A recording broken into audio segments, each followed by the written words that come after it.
presenting the 2024 Solon Marching Band.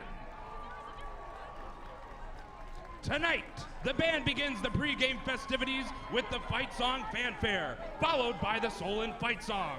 Clap and sing along as the band brings their thunderous sound down the field.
Let's keep the festivities going with a slammin' chart from Cleveland's very own Grammy Award-winning Dazz Band. In 1982, these local legends turned funk superstars released a tune so hip they had the whole world on the dance floor. There's no time to lose as the dance team lights up the dance floor with Dazz Band's worldwide #1 hit, Let It Whip.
Please rise as the band pays homage to Solon High School by performing the alma mater. Conducted tonight by band president Cassidy Johnson.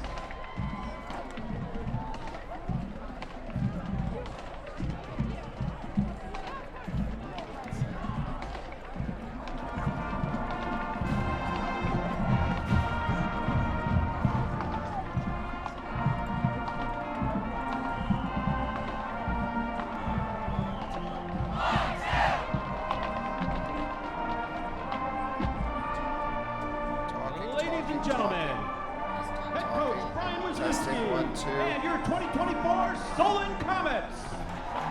Testing 1 2. Testing 1 2. Testing. Testing.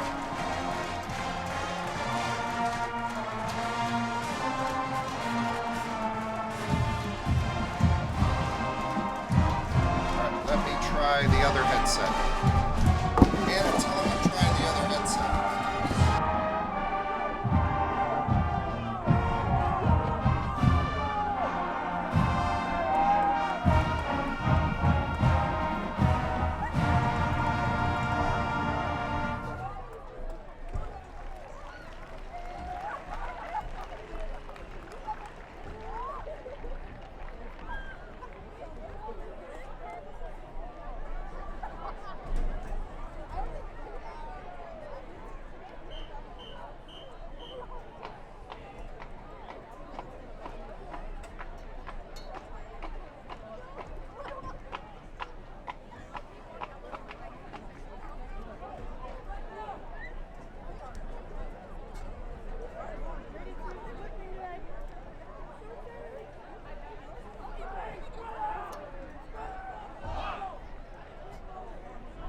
Ladies and gentlemen, welcome to Stewart Field, the home of your Solon Comets. On behalf of the Board of Education and Administration of Solon High School, we would like to welcome you to tonight's contest featuring our guests, Olmsted Falls High School. To make tonight's contest as enjoyable as possible, please represent your school and community in a positive and respectful manner. That means following the rules, speaking and acting responsibly, and show courtesy and respect for your fellow fans, the officials and coaches, the administration and authority figures, and of course, your team and its opponents.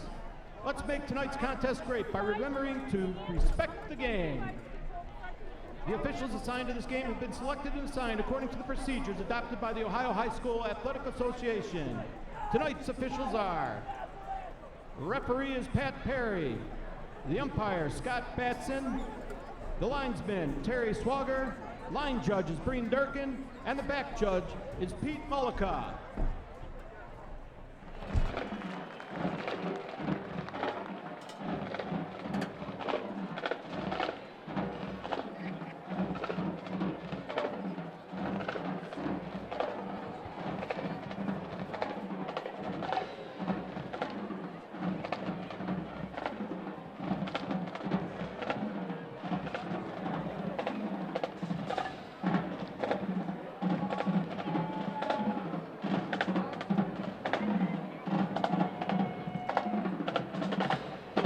Now, ladies and gentlemen, introducing head coach Brian Wilski and your Solon Comets.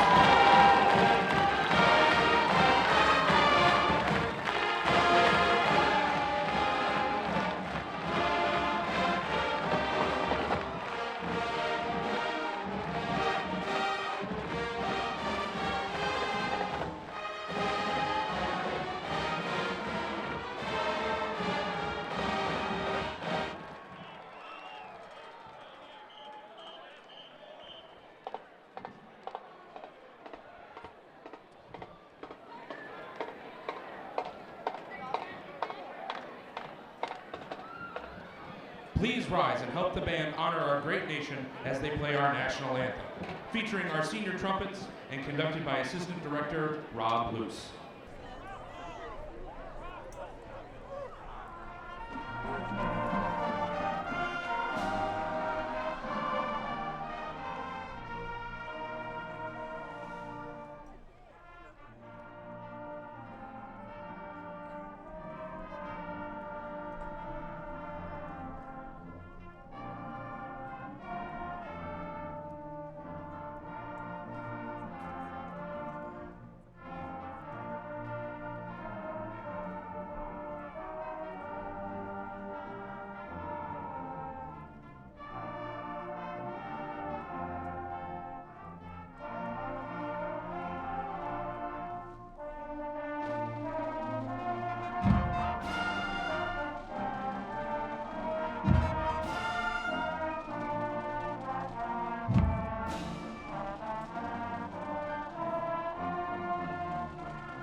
It's the 2024 campaign of Solon football.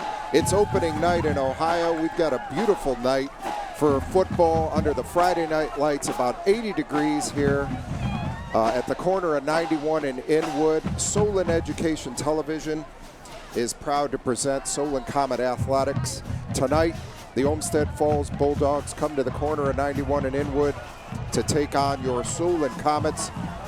Proud to be a part of SETV. My name is Chuck Chokina. SETV is under the direction of Joe Ferenci, and we have a great student staff manning cameras and microphones and bringing you the pictures and images and replays of this opening night in Ohio under the Friday night lights. Excited for fourth year head coach Brian Wisniewski's 2024 edition of the Solon Comets, a young team that's growing, that this year will enter the Suburban League, the National Conference of the Suburban League, playing other D2 schools. A year ago, the Suburban League came to Solon High School, but Solon football was not a part of it. They were not allowed out of their commitment to the Greater Cleveland Conference, which made for a tough road. They had to play the Division I schools of Medina and Menor and Cleveland Heights.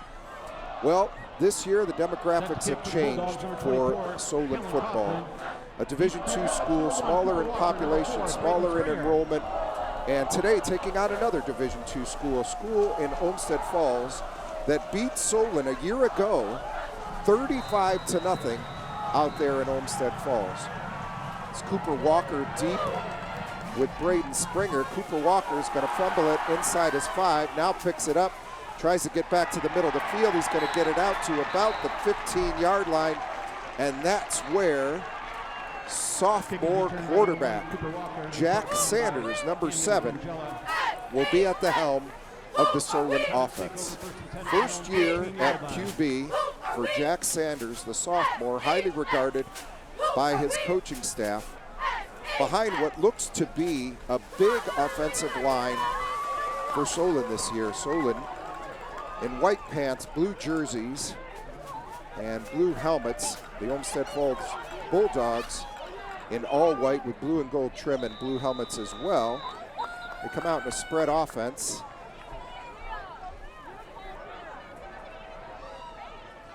With Henry Sharpley, number 26, and immediately we've got Sanders coming off the field, probably to an equipment issue. Officials are really cracking down on kids entering the field of play with equipment problems. And therefore, number 16, Brody Cohen, has to enter the game. And Cooper Walker also has to enter the game. And they come out in 2 wide receivers one way, a wing back, Sharpley in the backfield. They bring a man in motion. They fake to him. Cohen keeps. He's not going to get barely back to the line of scrimmage. This is a solid Olmsted Falls Bulldog program under head coach Tom DeLuca. Last year, 9-4 overall. They bowed to Avon, the Avon Eagles, in their 3rd game in the playoffs, a regional semifinal. They won a couple games on the way to that one. And Avon was a very good squad a year ago. So now Sanders is back at the helm, and he rolls to his right, looking to throw it, launches it for number 3. Josh Grafton just off his hands. Good throw, putting it in there in front of the safety as Grafton was running a deep out route. Intended for Josh Grafton. Brings up a 3rd down 10 for the Comets. Left tackle is number 76, Gavin Baisden, 6'5", 295 pounds. Next to him is number 75, Jalen Morgan, 6'3", 315. Also a senior. Sanders turns. Now he gives. And is that A.J. Jefferson? They got a first down there. That's Henry Sharpley. A 5'7", 160-pound sophomore, really waited for his hole to develop and picked up a big first down, an explosive play there for Solon on 3rd and long. That's something they want to do a lot of, is get into that down and distance. Sanders takes the shotgun snap, hands to Sharpley. He's going to try to bounce it, and he gets tossed down by number 18, Brendan Hearns, for Olmsted Falls, a 6', 175-pound senior, number 18. He picks up 2 on that one. Continuing to move across the line, number 54 for Solon at center is T.N. Pham. I'll get the other 2 linemen in a bit. Solon in an unbalanced set. Sanders hands to Sharpley. He waits for his hole and gets hit hard after a couple-yard gain. That's number 31, Mason Sorovac. Again, a 3rd and long, well, we'll call it 3rd and 5.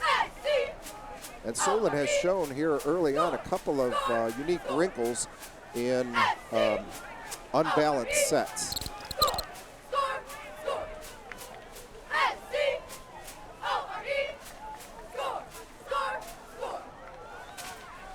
Sanders now with 2 wide receivers right.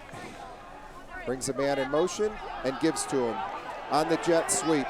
Number 3 is Josh Grafton, and he's got the first. Grafton, a senior, 5'7", 160, tipped inside, then outside, and picked up that first down. Here it is again. It's a simple replay for Sanders. He makes the right choice, and almost could have been a hold called. But early on, look for the officials to establish what kind of game they're going to call. Solon again with an unbalanced set. Real interesting so far. Sharpley's going to run to that side of the unbalance and only pick up a yard.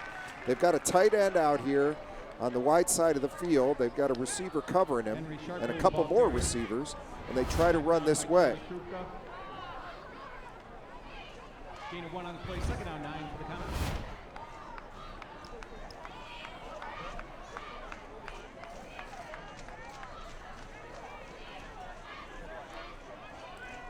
'51 is C.J. Burney.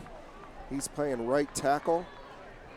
Sanders turns and hands to Sharpley again. He's got some room, and he's going to break it. He's at the 30, the 25, the 20, inside the 15, and finally brought down inside the 10-yard line.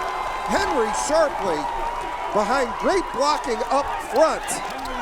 It's been a steady diet of running plays for Solon. Here it is again. They bring 2 guys around the horn, and Sharpley waits for their blocks and does a great job. Just a sophomore is number 26, Henry Sharpley. Ben Friedman now giving Sharpley a rest. Solon again with the unbalanced set. Sanders is going to try to run. He'll get back to the line of scrimmage. And 31, Sorovac, just a sophomore. 6'2" and a half, 220-pound sophomore. I swear they're making kids bigger these days. So it's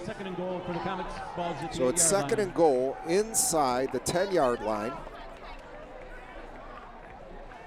And a nice opening drive for Solon here, controlling the ball and the clock. We're now under 8 minutes to go here in the first quarter. Sanders has Friedman in the backfield with him in the shotgun formation. Straight drop, screen.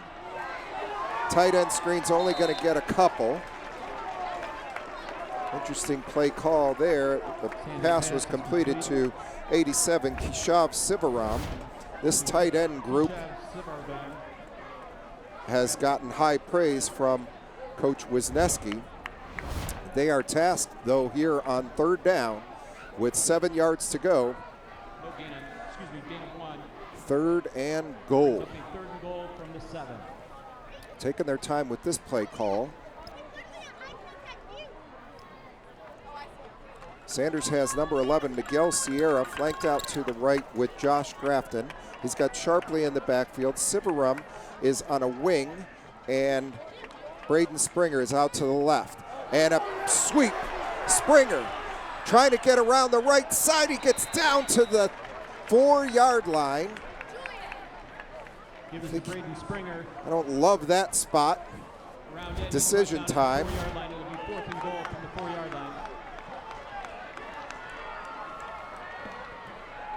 Looks like they're going heavy. They got Brady Bush, number 33, coming into the game. 6'2", 235-pound tight end. They've got 77, Judea Ladd, 6'3", 335. And they are lining up to maybe power the football right at the Olmsted Falls Bulldogs, who have loaded the line of scrimmage. Sanders is going to try to run wide, and he's going to get in! Touchdown, Solon! Big lift there. What a nice drive. 6 minutes off the clock. 85 yards. Mostly runs. The one explosive play from Sharpley. Again, they block down. They pull a couple of linemen. And Sanders, the sophomore, 6 foot 190, carries a defender into the end zone. I'll tell you what, they showed a lot of poise on that drive. To open up the season with 7 points, hopefully 7 here. Eli Oster in for the kick. Snap, set, kick is up. He got it. It's a 7-0 Solon lead.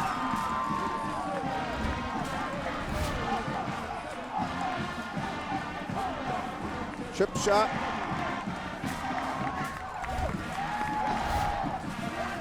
Very impressive drive for Solon. 85 yards.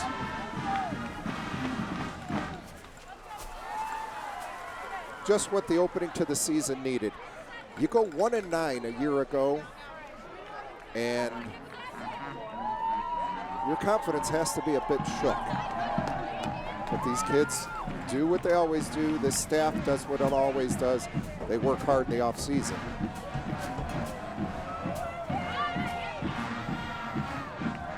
And a great opening drive. I'll tell you what, Solon's got some size up front. That has not been the norm over the last few years. Solon usually has a lot of skill. This year, they've got some size up front. And actually, I expect the defensive line to be the strength of this team. They've got, I believe, all 4 players coming back. Brady Bush is a special player. He's already getting looks as a sophomore. Kyer Robinson is another player to be reckoned with. Here comes Olmsted Falls off the kickoff. They get it all the way out to the 34-yard line. And let me tell you right now, you're going to see a unique offense here in Olmsted Falls. They run the Navy offensive. For those of you college football fans that know what Navy's about, they run option, they run counter. They get you going one way, they motion back the other. It's for a defense that can be nightmarish. And last year, it was somewhat that way in a 35-0 Olmsted Falls win. Solon comes out with their 4 down linemen, 2 linebackers, and Kyer Robinson is up, number 8. He is up to support the run. They've got a little shell behind that. They bring motion. They run the quarterback. So they dive the fullback, and quarterback then followed him.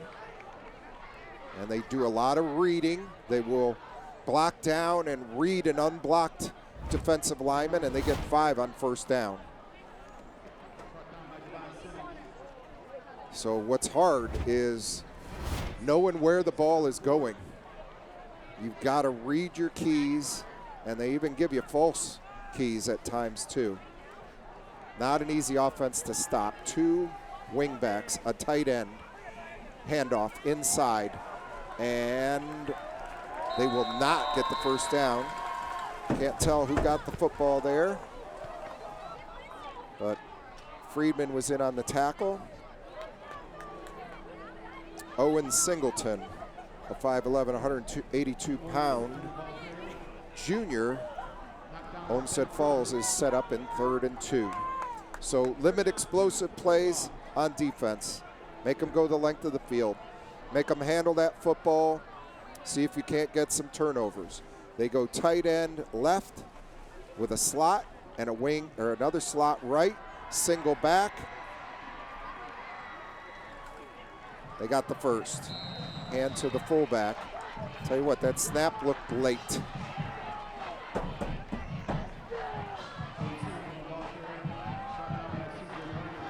I know I'm sitting up here. I don't have an official's uniform on, but that snap looked late. Looked like there was movement before the snap. Be that as it may, it's 1st and 10 for Olmsted Falls. They're out to the their own 44.5-yard line.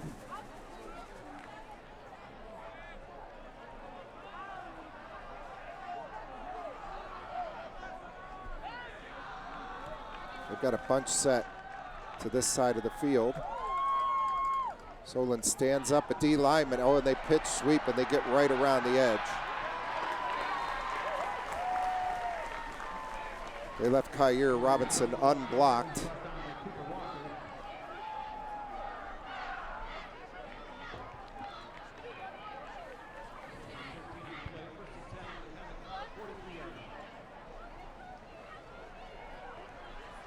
So it's 1st and 10, Olmsted Falls.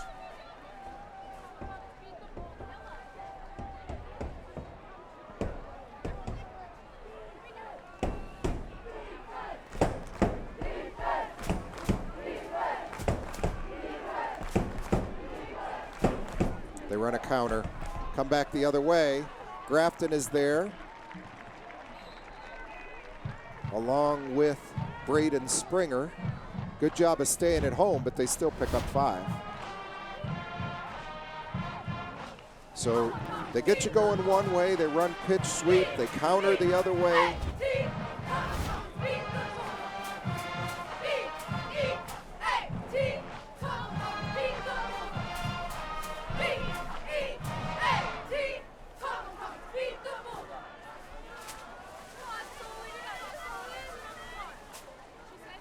So turn, bootleg, pressure. Got there a little early, no call. No call. Well, he caught it. Thought he got there a little early, but they didn't have to throw the flag because he caught the football, and so far our officials are letting him play.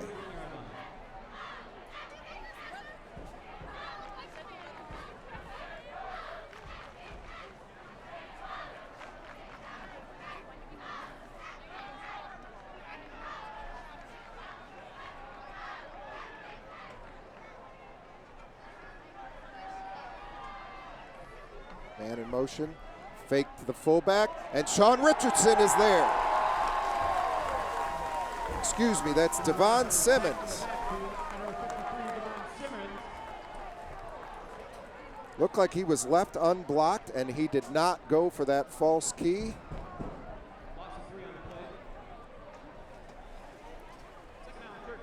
Quarterback running this show is Jimmy Rossol.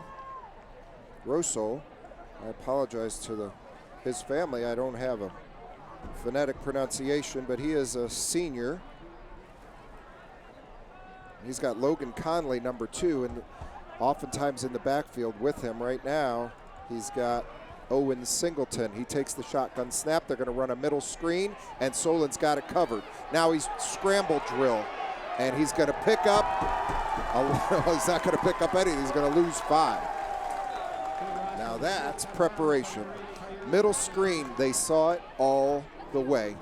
Veteran defensive line, stayed at home, didn't rush the QB. Watch him.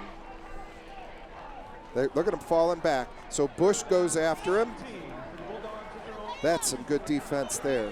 CJ Burney staying at home at his DN position. As I mentioned, this is a good D line for Solon between Devon Simmons, Sean Richardson, Brady Bush, and C.J. Burney, and the leading tackler, Ben Friedman. They've got Braden Springer, Kyer Robinson at a corner, Josh Grafton, just a flat-out athlete, Elijah Woodard. So, Russell to throw, fires, incomplete. On 3rd and 18, I think they got a punt here. It's 4th down for Olmsted Falls. Now, unless I certainly don't know this team, they might be one of those teams that goes for it on 4th all the time. No pressure, just good coverage. And this is a great start for the Solon Comets here tonight. The other linebacker with Friedman is number 5, Brock Stone, a sophomore. This is a young Comet football program, and here they do late sub. That doesn't fluster anybody on the Solon side because they just left their defense out there, and they'll send Braden Springer back to receive the punt.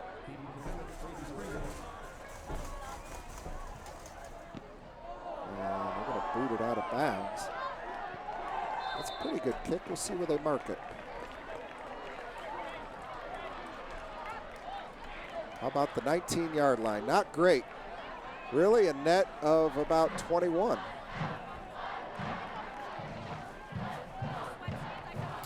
So Solon takes back over, 1:03 left in the first quarter. Gosh, if you could, I don't think you could draw it up any better. For them to come out and have a clock-consuming drive of 85 yards on their opening and then convert on 4th down and then limit this prolific Olmsted Falls Bulldog team that last year shellacked you 35-zip. And Olmsted Falls needs a timeout. You're going to find this stuff happens here opening week. You get kids who forget that they're supposed to be in, or they're the backup and they're supposed to be in, and there's confusion. I mean, it's the first game, and you get a lot of that. And so coaches in preparing for game 1 of a high school football season really are concerned mostly about alignment, execution. They focus a lot on themselves. They know what the opponent does, but it's more about, do they get lined up? Are they in the right position? Are they using the right technique? And so far, so good for Solon.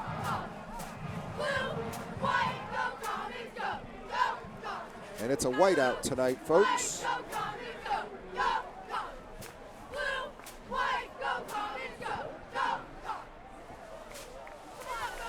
So Solon takes over just outside their own 20-yard line. Jack Sanders with Henry Sharpley in the backfield. Brings a man in motion and lost the football.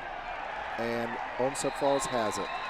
Not sure if that hit the motion man or did it get back to Sanders' hands? Yeah, and at his elbow. Number 1, Cooper Walker, just stuck his elbow up, and it contacted the football as he was going by. And Sanders couldn't hang on to it, and Olmsted Falls has a break. So they're going to take over inside the 20. They've still got to negotiate this Solon defense. Singleton's in the backfield, Rosal. They've also got Logan Conley as a wing. He comes in motion. They hand to Singleton inside, and they got some running room. They're down. It's going to be a pickup of 8.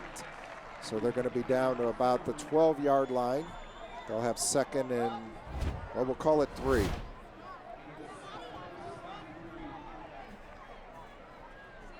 They left Brady Bush unblocked. So hard for a defensive lineman to know, should they close if they're unblocked? Should they stay outside? Because Rosal, the QB, reads it. And he either sees that man crashing and pulls it out. And there they hand it. Singleton, first down.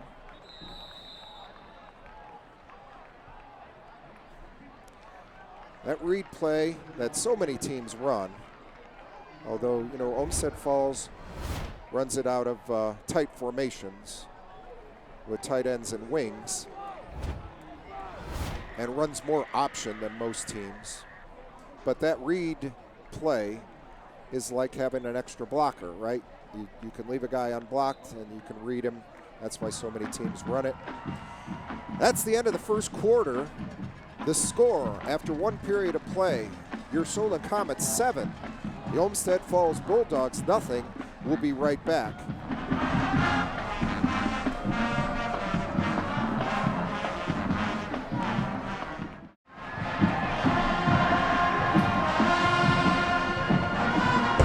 It's back here at Solon High School on the campus of the Solon City Schools. It's opening night. The 2024 football campaign for your Solon Comets They are leading the Olmsted Falls Bulldogs 7-0. SETV bringing you all of tonight's actions. Handoff inside Singleton. He will not get anything. A host of Solon Comets in on that tackle.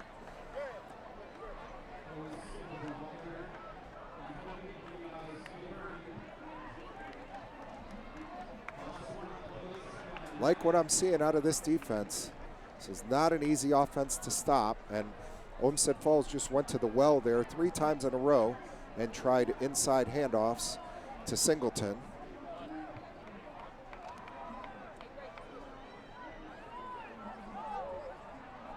So they come out again in a tight end with a wing and a slot on the other side. They bring a man in motion, and they drew Solon offside. That's what that motion will do for you. What do they call it now? Eye candy, right? False start. They bring Offense, that guy number 33, in motion, 5-yard penalty. Immediately you think they're going to run a play, and then they give Correction. you the cadence and Encroachment, you know, defense, number 33, half the distance to the goal. Sometimes down. they'll start that guy in motion one way. He'll take 3 steps. He'll turn back and go the other. So lots of misdirection. Singleton's the up back. There's a pitch sweep, getting outside and not getting into the end zone. We got a flag. It's got to be a hold. That's in the area of holding. I did not see any face mask penalty. That's the first flag tonight. We're already into the second quarter. Personal foul. Offense, number 17, blindside block. Crackback. 15-yard penalty. Blindside Second block down. from the wide receiver on the outside. A safety issue in high school football. They don't allow this in the pros anymore. Yeah, that's just an illegal hit. That's really a cheap shot.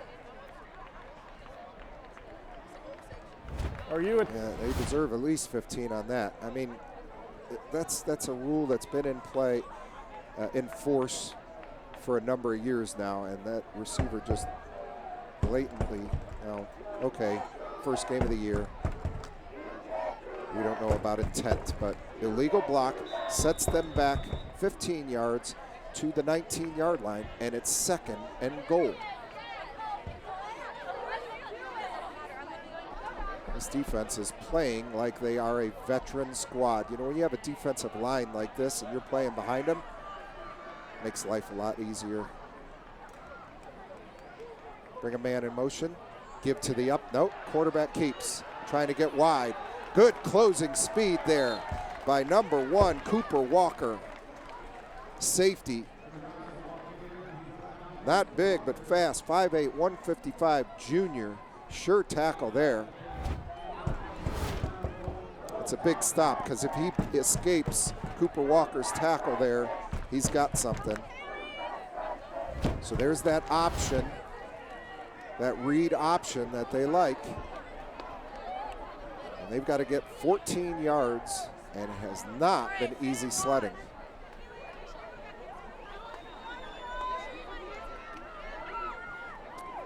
They come out of the huddle again with tight end left, wing back left, slot right. Singleton, the lone back, bring a man in motion. Now run boot. They get outside. They keep. Russell completes it, but a nice hit there. Number 4, Braden Springer.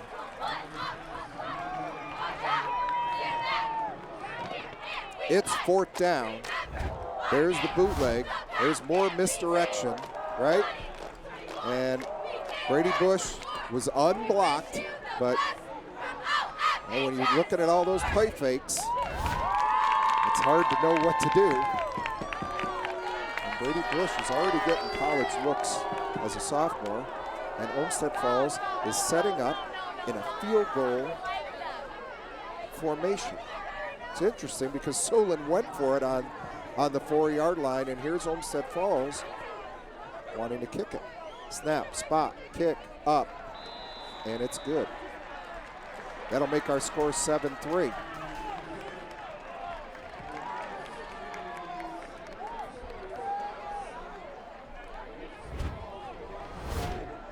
going back to what Solon did on 4th and goal from their 4-yard line, Coach Wiz will take some risks. He is not above going for it on 4th. He's run 2 fake punts in a game. So it's an exciting brand of football. It's a play to win brand of football. You win to play the game, in the famous words of Herman Edwards. You play the game to win. You play the game to win. Hello. So Walker and Springer are deep for Solon.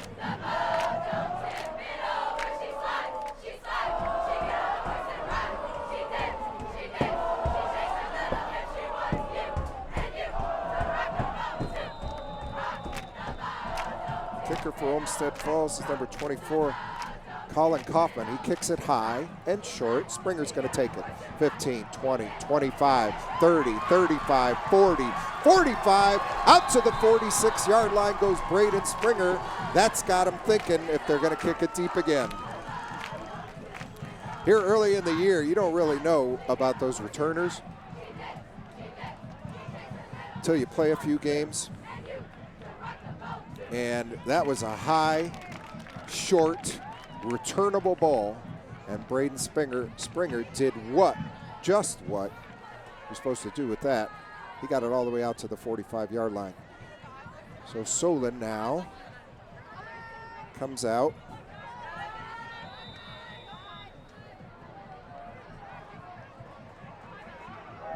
With a bunch set on the left. Sanders fakes, he's gonna roll.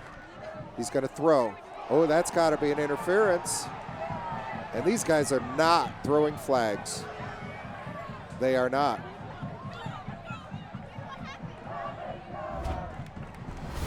This is definitely early. Watch. Well, you got to give the officials a chance to establish, but Wiz is right up on him. Right up on him. Asking him why that wasn't called. But, you know, they establish the kind of game they're going to call, and then you got to play by that. So the only flag they've thrown has been the egregious crackback. There goes Sharpley again. What patience for a sophomore. And he hides behind that line at his size. Here it is again. Gonna wait, sees a crack, and accelerates through it.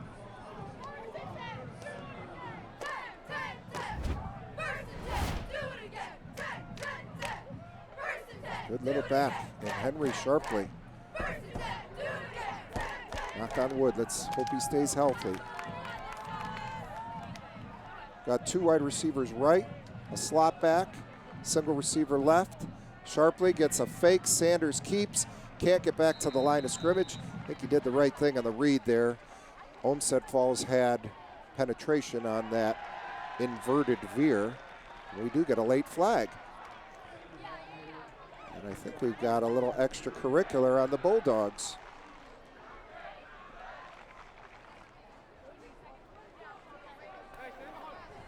Dead ball, personal foul, offense, number 7, 15-yard penalty, second down. I stand corrected.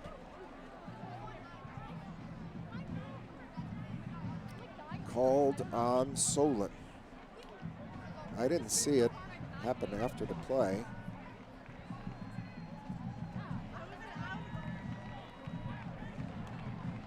Well, we talked about this back in the first quarter. It's about growing pains, right? You're going to have growing pains on opening night.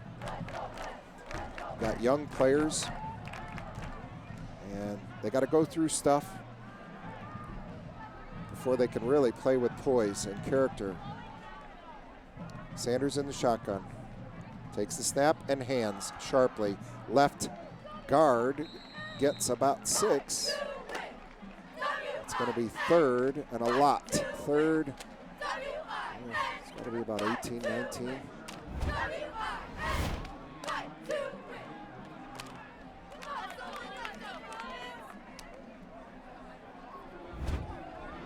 So a lot of success with Sharpley on the ground. A 7-3 lead here. 3rd and 19, not really a manageable down and distance. Solon has been taking care of the play clock and the game clock. They're certainly not in a hurry up. Taking their time getting out of the huddle and using clock. And Sanders hands to Sharpley again. He tries left tackle. He'll get, and we'll call it 4. That's going to bring up a punt situation.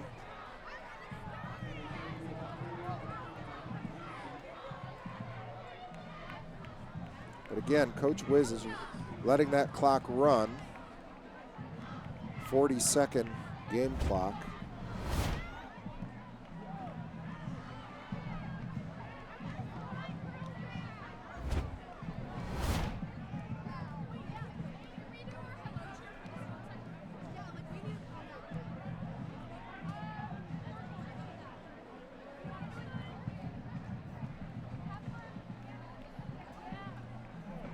Probably going to run it all the way down. We're down to the 10 seconds of the play clock, and then he's going to use a timeout.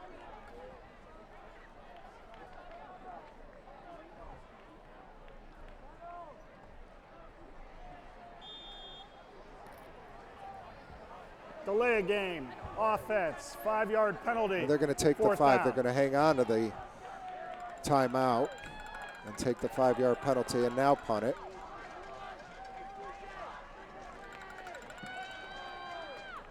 Really trying to shorten the game. And Solon is lacking somebody. So we get the late sub.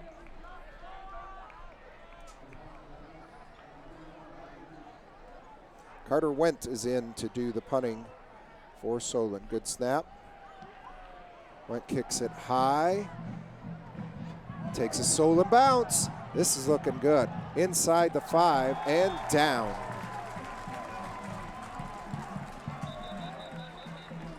Number 19,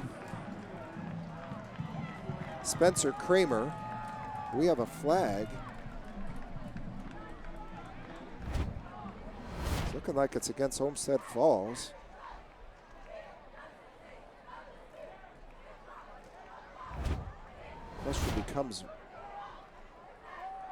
Question becomes here.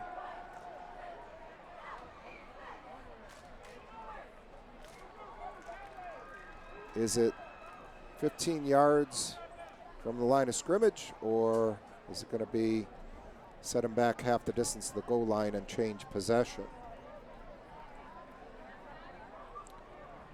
So they're offering Coach Wiz. Have it 15 yards from there. 15's not going to give him a first down, believe it or not. They had 3rd and 19.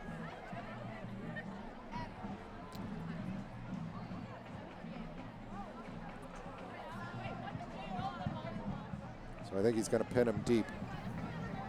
During the kick, holding on the return team, number 4, half the distance to the goal, first down. Yeah, okay, so 10-yard penalty wouldn't get him. It would be a 4th and 9. So you got him pinned already inside the 5. Take him back to the 2.5. Let your defense play. We're down to 5:39 remaining. First half. It's a Solon lead of 7-3.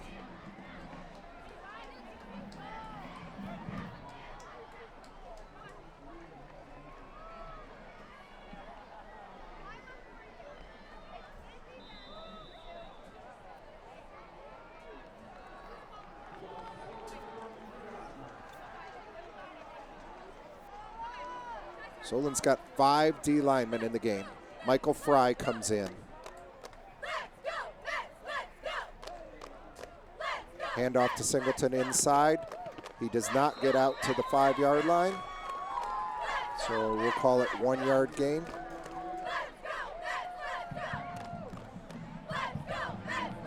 I like this look. They've got the experience up front in Bernie, Fry, Simmons, Richardson.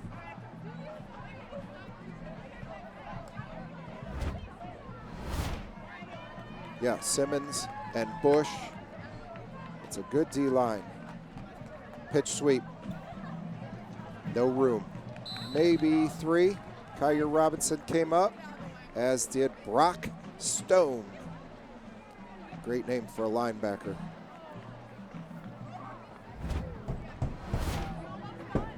Number 5 is Stone. Good job there by number 1, Cooper Walker, from his cornerback position, coming up and forcing the back to cut inside. He's the force man on that. So third, they're going to call it 5. I don't think they're throwing it here.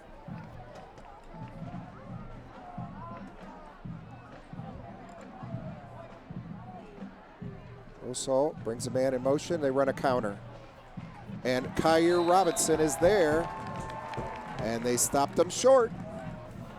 Kyer stayed at home. Number 8, Kyer Robinson, 6'1", 185, sophomore. Right there, gets a big enough piece of the ball carrier to get him down. And so Solon stands to get some good field position here. We're under the 4-minute mark. Braden Springer, who had that excellent kickoff return, is now almost at the 50-yard line. Snap, kick is up, it's an end over end. Springer calls for a fair catch. Oh, he had some room. Could have run that, but he takes the ball there inside the 40 at the 38. And that's where Solon will set up. 1st and 10, we're down to 3:27. First half, a solid 7-3 lead. And this could be a momentum builder here going into the half. A couple of real important minutes before the half and after the half. Solon will be on defense. Olmsted Falls will receive the second half kickoff. Solon again with an unbalanced set left. They hand to Sharpley, and he's got problems. Number 41, Don Johnson. Not of Miami Vice fame. Don Johnson right there in the backfield. Brings Sharpley down for a loss.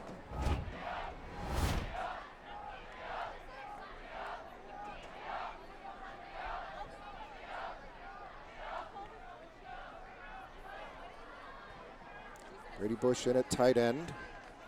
Miguel Sierra at wideout. Sanders takes the snap. Looks. He's trying for Sierra deep. Oh, and he's out of bounds. Good ball, just let him out of bounds. Sierra had his hands on it.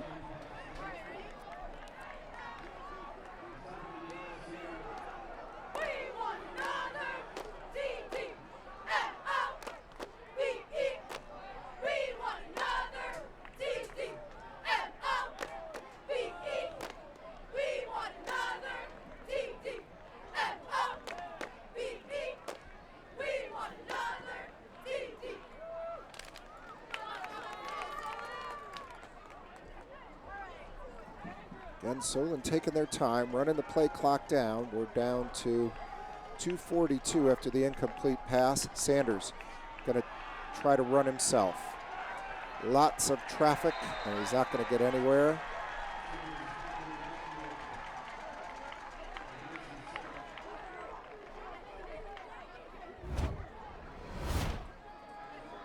That's going to bring up a punting situation, and Olmsted Falls is going to take a timeout with 2:22 remaining. First half, it's a Solon lead of 7-3.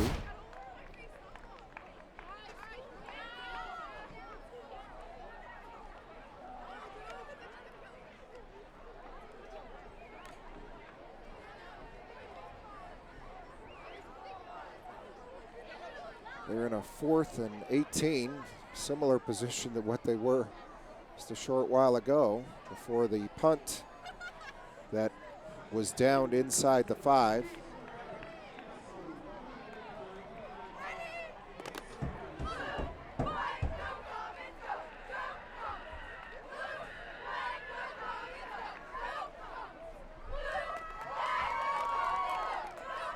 So pivotal part of the game here with Olmsted Falls going to receive the second half kickoff. Solon needs to make sure they pin them deep and keep them down there. Now they had the benefit of a terrific bounce on the last punt.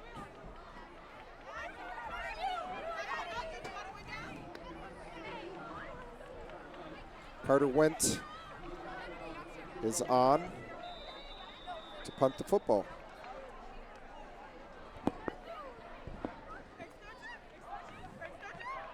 Kicks it high.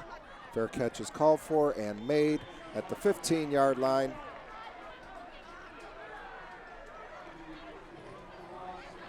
By Connolly, and Olmsted Falls takes over.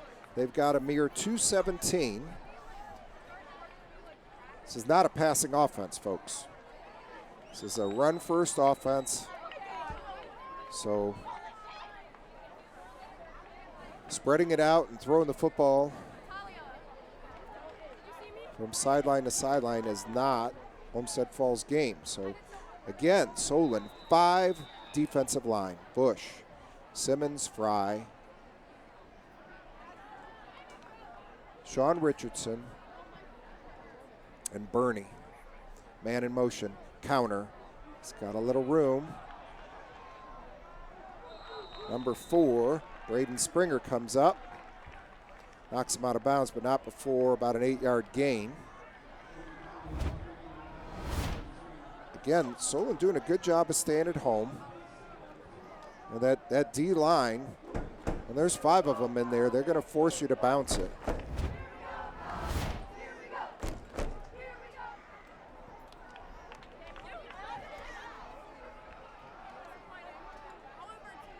So they stay in their 5 down linemen.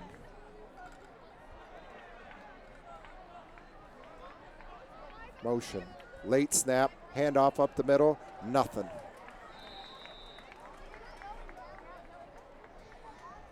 I don't know if you'll be able to see if we have the replay here, but look at the split. Oh, we didn't get it. They will have an unusually large split sometimes between the center and the guard. And they'll try to run off of that. But this D line, look at that split there, 65. And that snap is late, I'm sorry. Well, I'm not sorry. That snap is late. That should be called. Their linemen are moving before the snap. Man in motion. Handoff inside, Singleton, nothing doing. I think they're gonna, yep, they gave him the first. But this is not the way you score before the half. We're down to a minute 20. We're under a minute 20. It's 1st and 10 to Olmsted Falls. They are stuck in their own territory at the 27.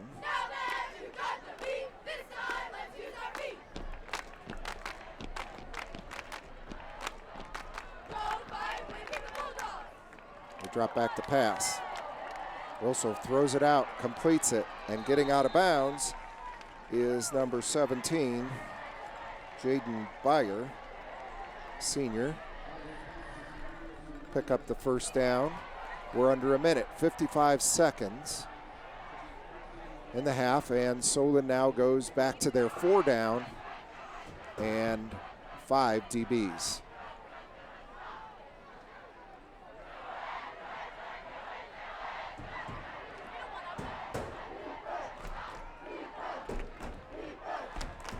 Also under center.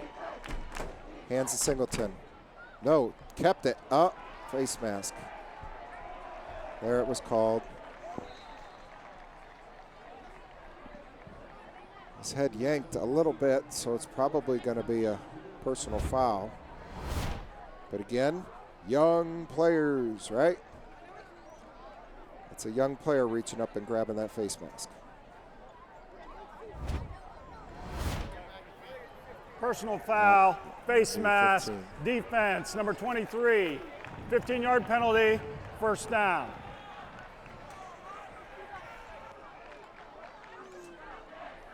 We're down to 48 seconds left in the second quarter.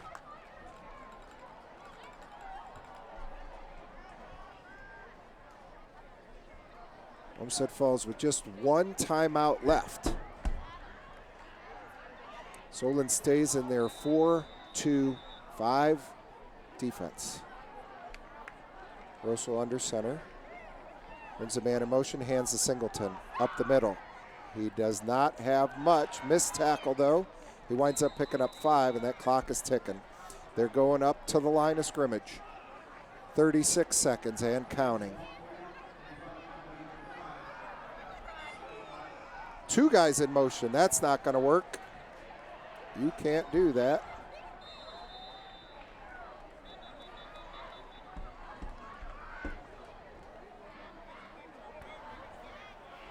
Illegal shift on the offense. Number 2, number 18, moving at the same time. 5-yard penalty, second down.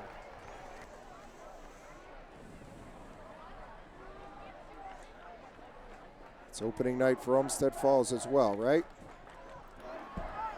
There were 2 fouls on the play. We had a 5-yard face mask on the defense, number 23. Those fouls offset. Replay, second down. We get offsetting penalties because we got a 5-yard face mask on Solon, so we'll replay the down. It'll be second down and 5 at the Solon 40. But more importantly, we're down to 24 seconds remaining in the first half. Bulldogs come out with 1 wide out, 1 tight end, a slot and a wing, bring a man in motion. He's going to try to throw. He's got a little pressure. Now he scrambles, and I think there's another face mask. No call.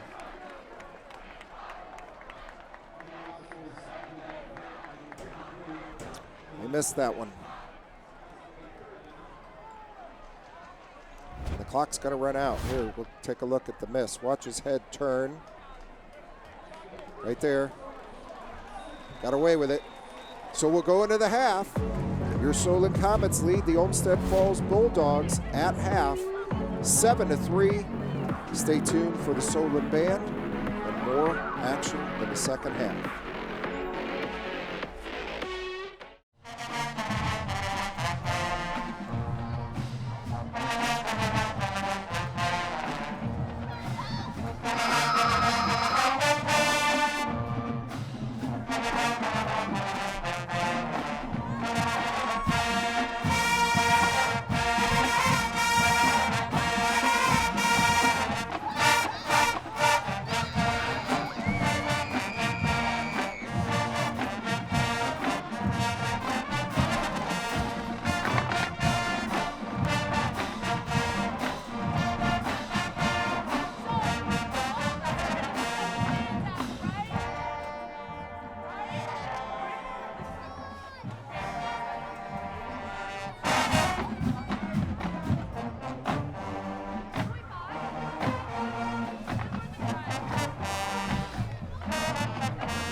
With a dynamic tune from the lyrically nimble Seattle-born superstar Macklemore. As the follow-up to his first diamond-certified mega-hit Thrift Shop, this tune's infectious beat, unforgettable melody, and polyphonic horn lines propelled this song to diamond status as well. Prepare to be dazzled as the dance team raises the roof to Can't Hold Us.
The party continues with a legendary track by the equally legendary R&B and soul group, The Commodores. According to co-lead singer Lionel Richie, the group chose their name by opening up to a random page in the dictionary. He said they lucked out when choosing their name because they were a page turn away from almost becoming The Commodes. We're glad they lucked out with their name, and even luckier that in 1977, they released the most successful hit of their career. The band ain't holding nothing back with their mighty, mighty sound with Brick House.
We unfortunately have to bring our house party to a close, but we're going out in style with a jam by an artist that became so iconic, he created his own style of pants.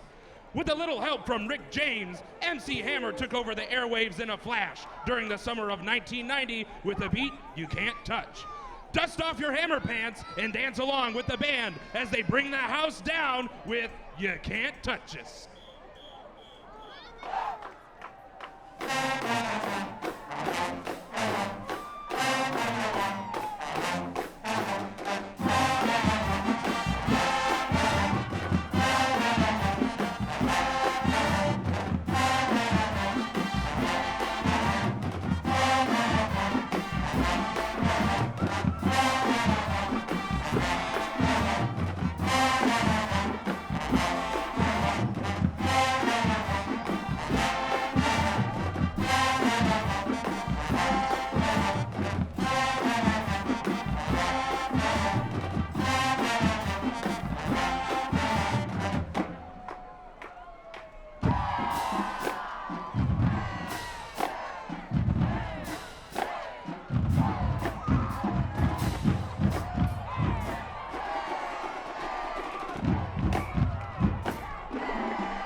You just witnessed the heart-stopping, hard-rocking, beat-dropping, earth-quaking, and groove-making Solon Marching Band.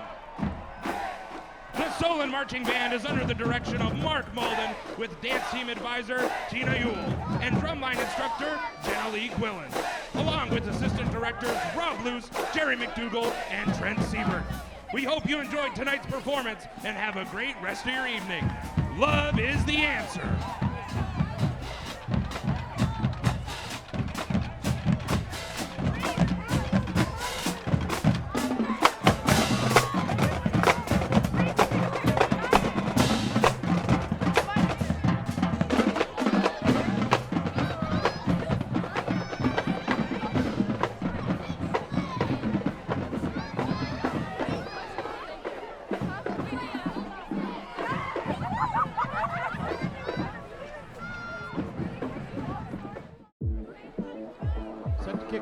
SETV is proud to present Solon Comet football. It's the second half, and the Solon Comets lead the Olmsted Falls Bulldogs 7-3. That was an interesting first half. Carter Wendt is on to kick off for Solon, and deep are Logan Connolly and Brendan Hearns. Hearns takes it, crosses mid to the middle of the field and gets over the 20 out to, well, we'll call it the 22-yard line, where Olmsted Falls will take over 1st and 10. The Solon defense has been tough tonight. They've been mixing up their looks. As we mentioned, they have a terrific defensive line. And they've got 5 of them in there right now. What with Olmsted Falls running, tight ends and wingbacks, you can afford to have 5 down linemen and 2 linebackers. Here's a give to Owen Singleton trying the right tackle, and he's going to have some room. He's going to pick up about 8 on 1st down. So we'll see what kind of adjustments both teams have made, and Olmsted Falls came right out and ran the ball right at this 5 down line.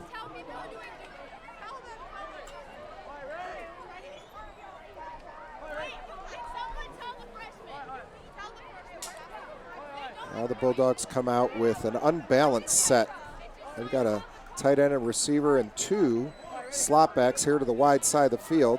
Rosel's going to throw. They're going to try a little wide receiver screen, and they've got some room. That's Logan Connolly catching that swing pass from Rosol, and they've got their first down of the second half.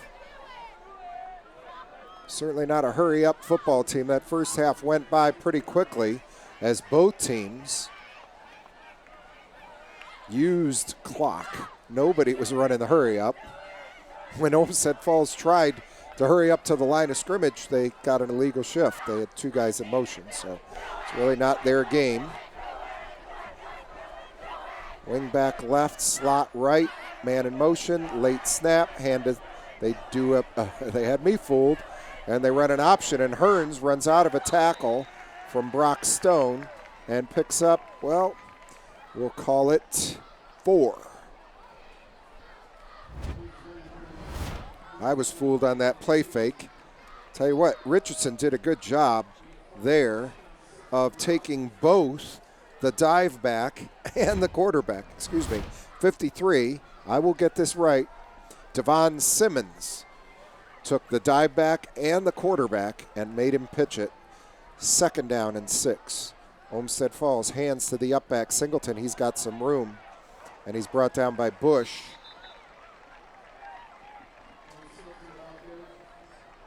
And number 4, Braden Springer, thinks he was hit late after the play in the backfield. Right there. But in keeping with their theme, this officiating crew is hanging on to their flags. It's going to have to be something egregious before they make a call. They've got an unbalanced set to the wide side of the field. They hand to Singleton. He's got some room inside. And he gets into the defensive backfield, and he's brought down. That'll be a gain of 19 yards.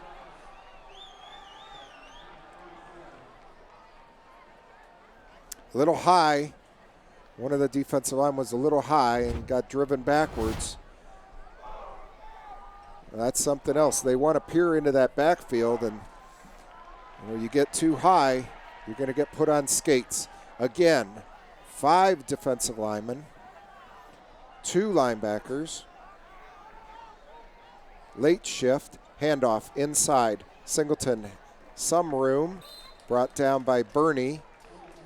We'll call it 3, 2nd and 7. And this is the Olmsted Falls Bulldog offense. They eat up clock.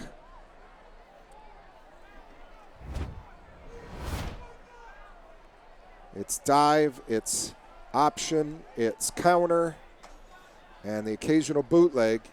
And you've got to stay at home or you can get burned for an explosive play. Here they come out in an unbalanced set to the wide side of the field, to the Olmsted Falls side. Looks like the tight end doesn't know what to do.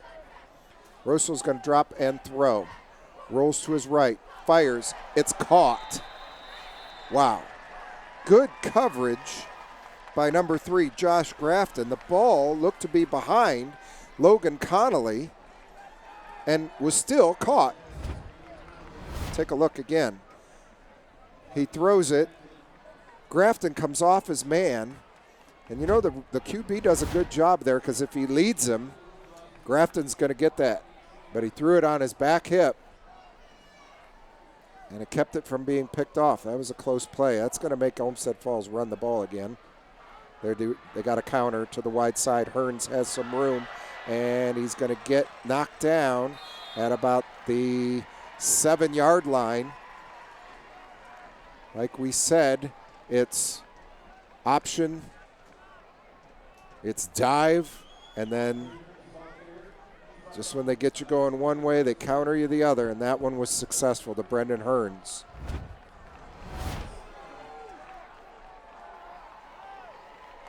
Good tackle in the open field there by Kyer Robinson. So, 1st and goal at the 7 for the Bulldogs. They're coming right out here in the second half and trying to reestablish that running game. Double tights, double wing, single back. Rosel changing the play. Brings a man in motion, pitch sweep. Hearns trying to get outside.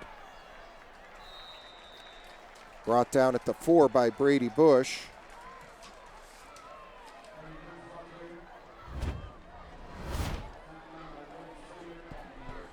Hearns is 6 foot 175, a senior. Long strider. Picked up 3. 2nd and goal inside the 4-yard line.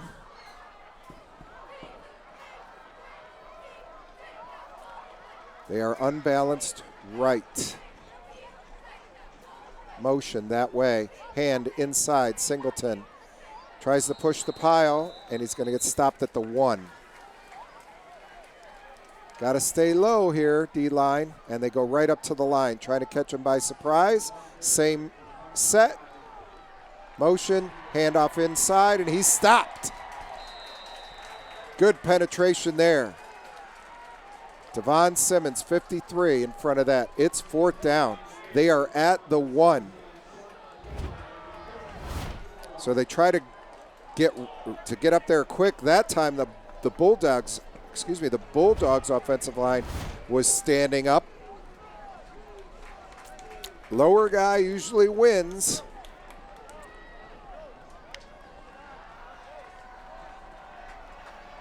Here they come again. They've got that unbalanced. They've got everybody on the right side. Rosel under center, keeps. He gets in.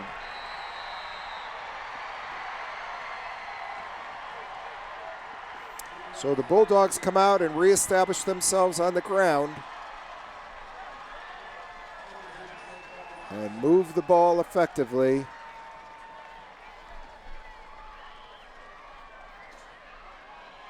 And put 6 up on the board. Here's the try for point.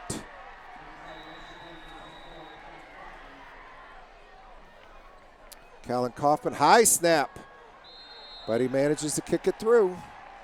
And that'll make our score with 5:56 remaining in the third. Olmsted Falls 10, Solon 7. Look at that high snap, and a good job there by the holder, Caden Vinci, senior.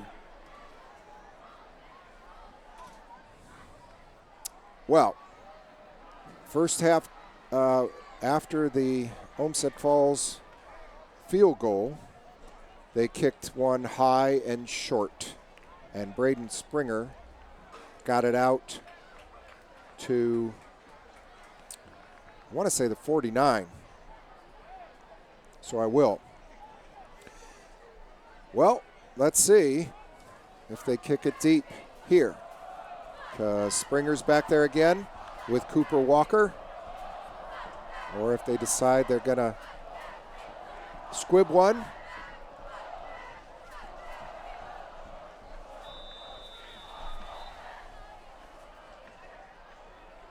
They kick it deep. It's high and it's short and it's Springer again at his 8.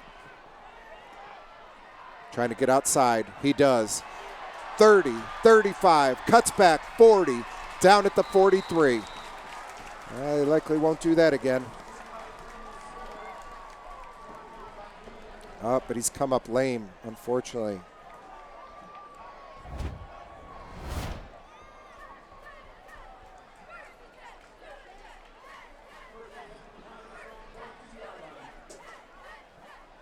Never want to see this. Springer is down, and they're treating him for a cramp. That's good news.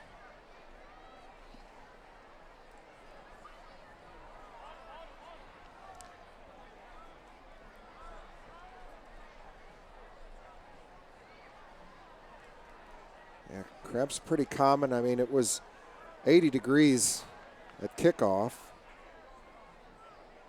First game of the year. It's dropped 10 degrees, but still kids are on their feet for 3 hours, basically. And it's real easy to cramp up. Yeah, I didn't see that he rolled his ankle at all, but he got up and he cramped up. So he's going to be just fine. There's the home side with a fresh coat of paint. Comets have reverted back to the original colors. We were blue and gold there for a bit, and now we're back to blue and white. And that fresh coat of blue paint on the front and back of the stands on both sides now. Sets Stewart Field off nicely. Good crowd here on opening night. Beautiful night for football. And Solon takes over with good field position, way out at their 42. 5:47 remaining third quarter. It's a 10-7 Bulldogs lead. Jack Sanders brings a man in motion, gives to him, and he's dropped immediately. Josh Grafton on the pitch sweep. And we've got a Bulldog player down.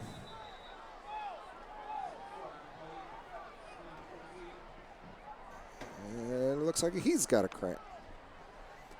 So that's good news. Nothing major. Yeah, boy, that was, I don't know if that was a read play or not, but if it was, probably should have pulled it.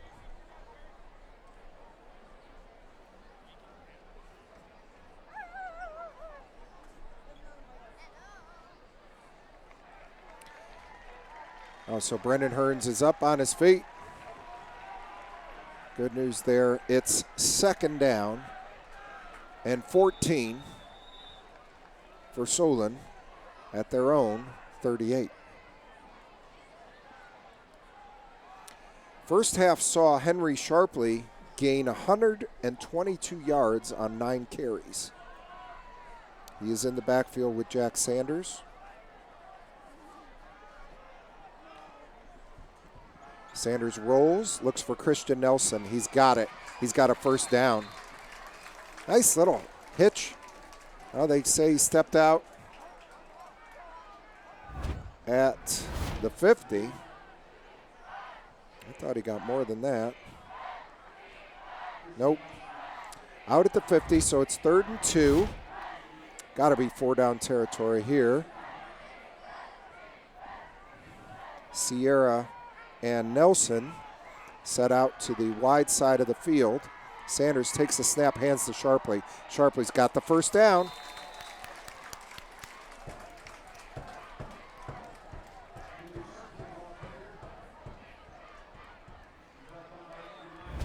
'76, Gavin Baisden. Big block there, 55. Coming around the horn, Owen Lim. Sophomore, 6'3", 250 sophomore. So it's a good size O-line.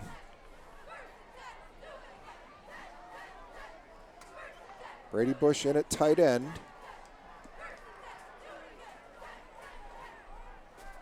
Sean Richardson is in at blocking back. So power formation for Solon. Henry Sharpley up the gut. He's going to get 3.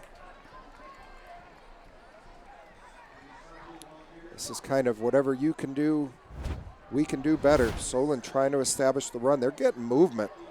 They are getting movement. They got a couple of those linemen on skates.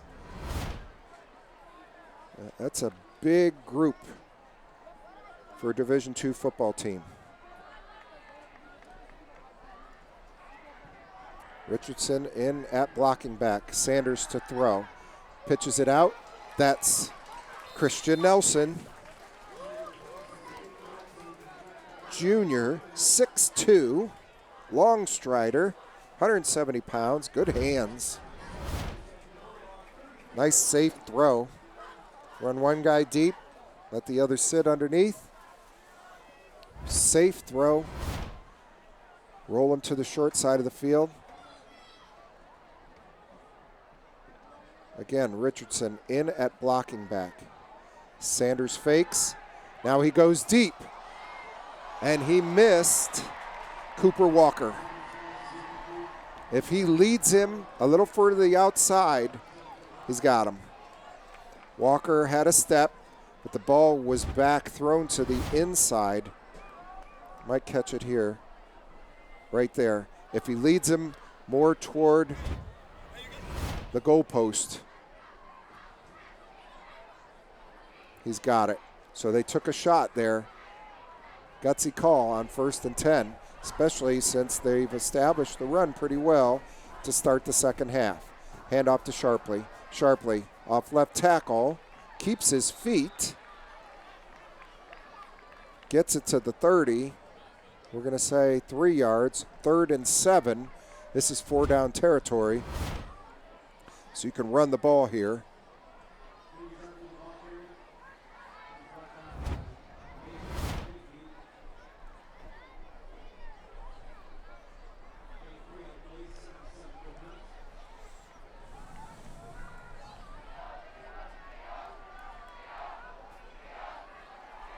Send Bush and Richardson off to the left side, and they roll Sanders right.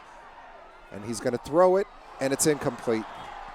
Had it on the hands of Miguel Sierra, but we have a flag. I hear fans cheering. I think we got a hold, a defensive hold.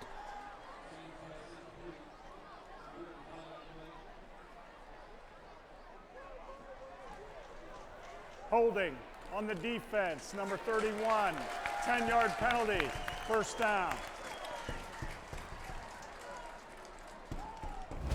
Called it on 41. Right there. You saw it at the bottom of your screen real quick. He had both hands on him. So interesting, as this officiating crew hasn't been one to throw too many flags, but they saw that one. We're down to 3:18 in the 3rd quarter, and the Bulldogs lead 10-7 in a back-and-forth battle. These two are evenly matched. And I would like to remind you, Olmsted Falls is a good football program, so this is a great opening night for your Comets after the 1-9 season from a year ago. Sanders, hands, Sharpley, met in the backfield.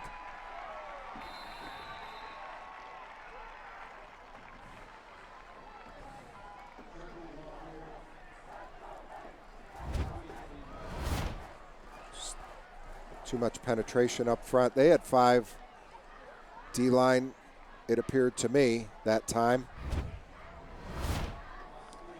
2nd, 13 yards to gain. Again, Solon taking their time, milking this clock.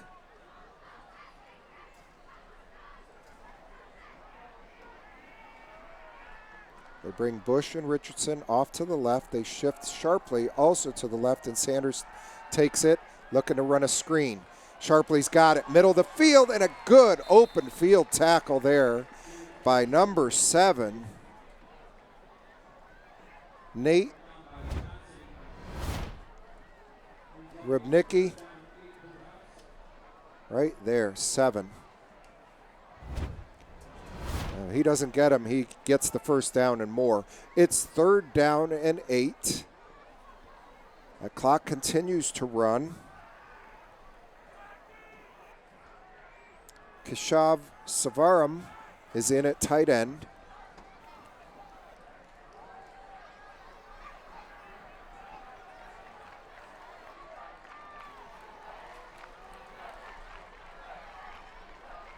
Sanders fakes, rolls, looking, gonna run, breaks 2 tackles, and gets to the 11, where Solon is at, gonna be a yard away from the first at 4th down. Big hit here. What Sanders gets through 2 tackles here. Look at that, right there, and then gets hit hard from his blind side. And it's about 4th and maybe a little more than a yard. They've got to get to almost to the 10.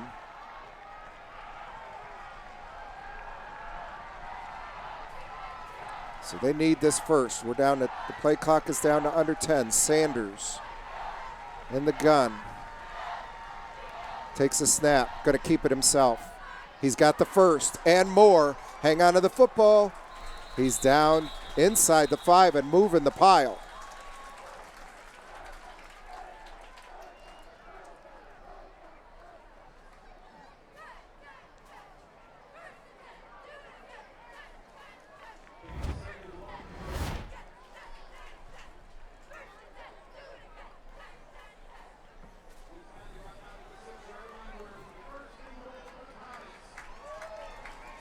He got stood up there at the end, and that's the time when those defenders start digging for the ball.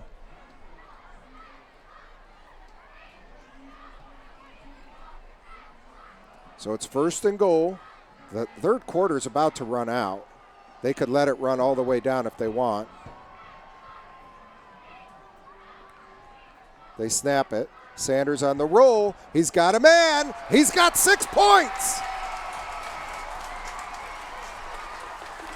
Nice play call on the bootleg just before the half, when you would expect that they would, just before the quarter ended, where you would expect them to just let it run out.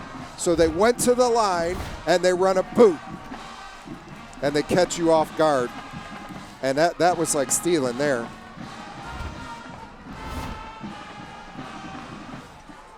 Sean Richardson, who'd been in at blocking back, who also plays defensive line. Tough two-way football player, Sean Richardson.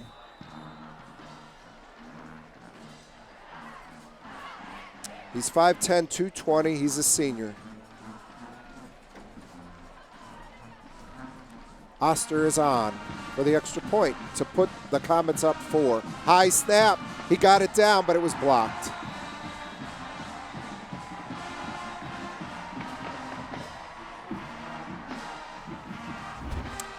The holder went up. He's got to try to keep his knee down. Instead, he stood up and tried to hold it. I think it was too late anyway. The snap was high. So they'll keep a 3-point lead.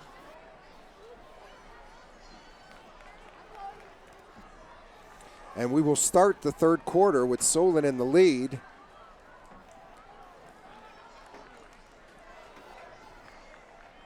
And this one's moving quickly. These two teams are controlling the ball, controlling the clock. The score is being kept down.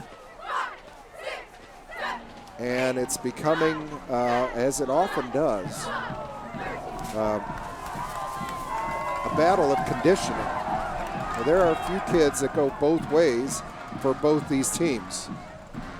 Now, this is Division II, not Division I football, so you don't have a slew of bodies on the sideline.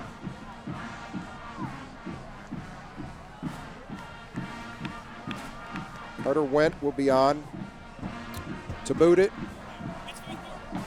as we begin the 4th quarter. Hearns, 18. And Connolly, number 2, are deep. Went. Good kick. Takes him all the way back. Connolly takes it inside his 3 at the 2. He's going to try to get wide. He breaks 1 tackle, breaks another, slips a 3rd, and gets all the way out to the 42-yard line. 41. Good return in the open field by Connolly. He ad-libbed that one, trying to get out wide, and then made a couple people miss.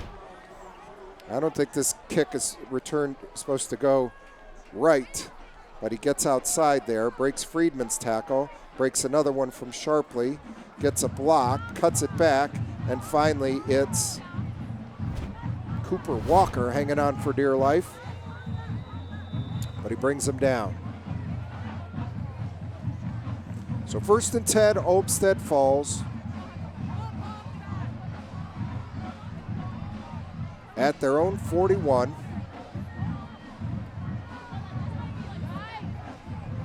Single tight end, slot left, wing right, man in motion, turn, counter. Oh, and he got tripped by the turf monster. He had some room.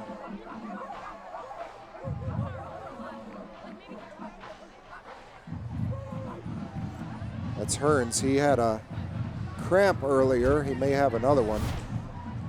That may be what got him here. He just went down. He had a hole. So 2nd and 7. And you can see just how difficult this offense is to stop, because they've got all kind of ways literally to counter you. They run the dive, they run the option, they run the counter, they run the read, they got motion, and they throw it here. Little wide receiver screen. They're going to pick up 4 or 5, short of the 1st down, but they're in 2-down territory here at the 50-yard line. 3rd and 1. You got to be heads up about them taking a shot down the field here on 3rd and 1. This is like a 2nd and 1 play. We're going to call it 2. Still, can't get beat deep. Trying to stop them here on 3rd down. Wing right, slot left. 5 down for Solon. Russell brings a man in motion, hands to the up back, Singleton, and he's brought down by Richardson for a loss. Sean Richardson just blew that play up. After scoring the touchdown on the bootleg pass, he's doing it all. It's 4th and 3.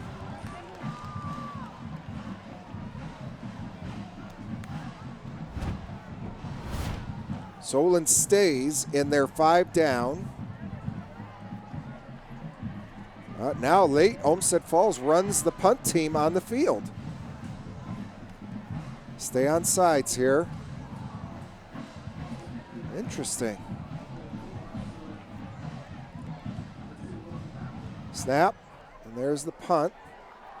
End over end, kept it away from the returner. Not a great punt. It's going to be marked at the 31. So we'll call that a 21-yard punt.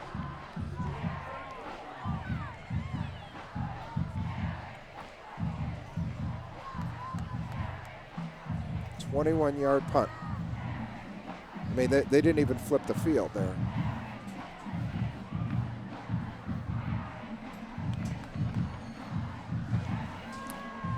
So, Solon with a 3-point lead and a chance to run this clock way down and put this game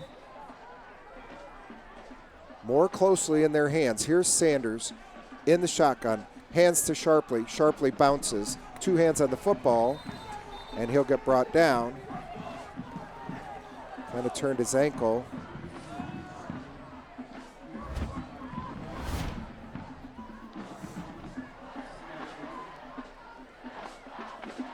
He loses a yard. Clock continues to run. 2nd and 11. And Solon is milking it. The play clock is under 30. It's a 40-second play clock in high school football.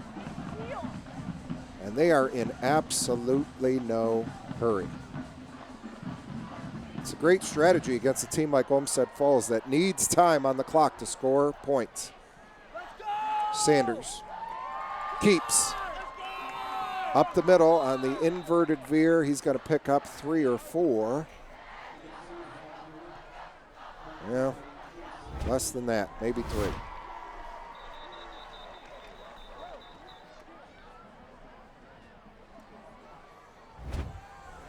Third and 9. We have Sanders' shoe came off. Does he have to go out for equipment? Yeah, he does.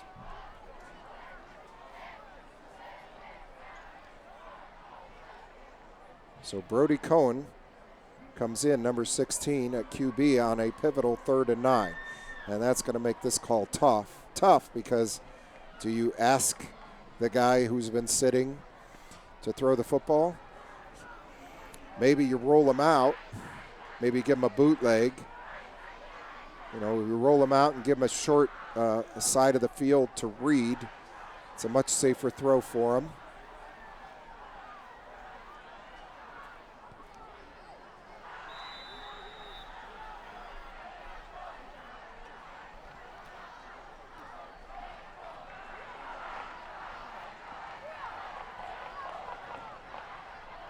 Three receivers for Cone in the shotgun.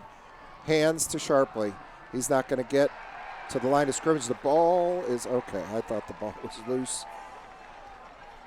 And it'll be 4th down. Solon will have to punt. The clock continues to move. We're at 8:34.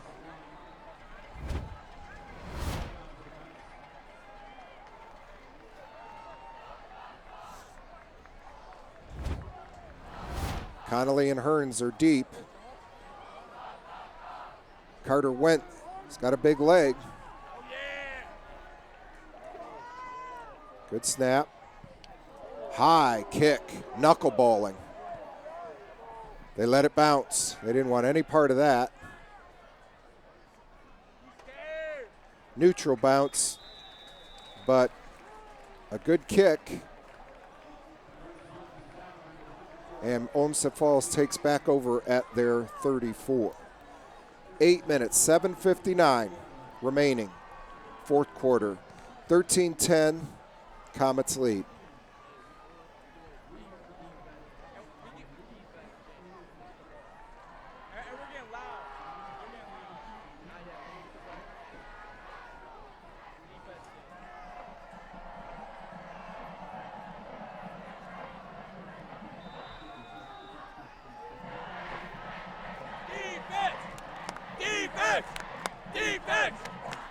Russell rolls, being pursued by Bush. Tries to cut back, takes a hit.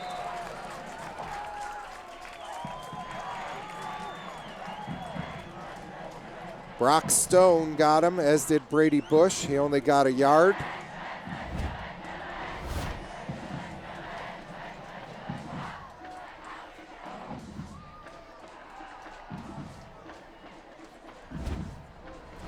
That's why Brady Bush is getting looks. That's why colleges are inquiring, as he has size and speed. 2nd and 9. We're approaching the 7-minute mark in the ball game.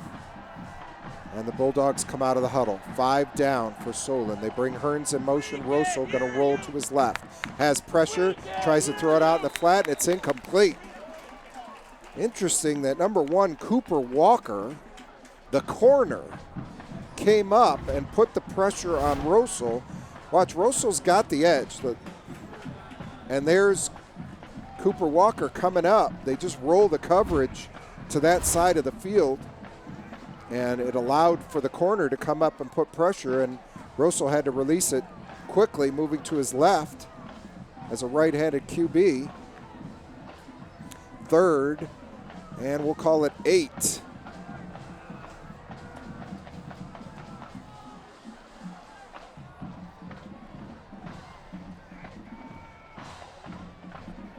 Rosso on the pitch, gets it out to Connolly. Connolly's going to get the first down. Or where did he go out? See where they mark it. He got the first. They ran the full option that time. Rode the fullback. Quarterback pulled it out. And then when somebody went after him, he pitched. And they pick up the first. Fake to the fullback. He pulls it out. And Brock Stone was there to take the QB, but the DBs were busy. All right, so 1st and 10, Olmsted Falls. We're down to 6:55 remaining in the game. Turn and hand to Singleton. He's going to bounce it. He's got some room, missed tackle. He's going to get 8. Bulldogs are moving the ball here. This defense has to step up. I know they're getting tired.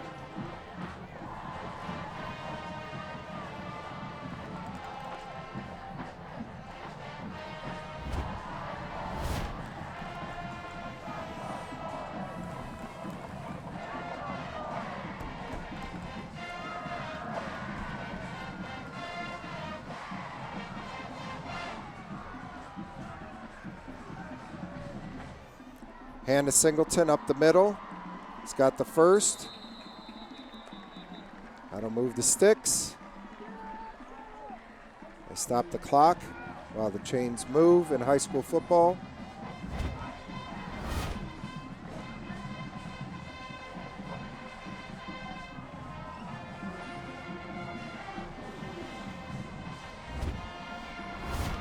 Defensive timeout wouldn't be so bad.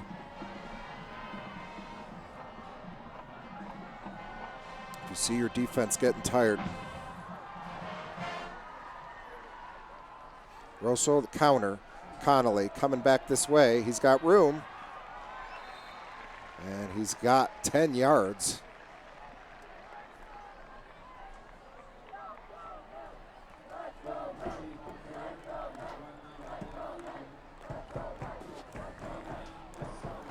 Oh, they'll give him 9.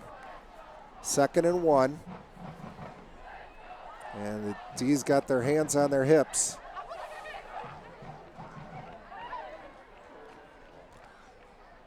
They're getting gassed. 5:10 remaining. It's a 3-point Solon lead. Rossel under center, brings a man in motion, turns and hands to Singleton. He's got room up the middle. And he's brought down by the safety. Number 6 is Elijah Woodard. But not before he has more than enough for the Olmsted Falls first down. We're under 5 minutes.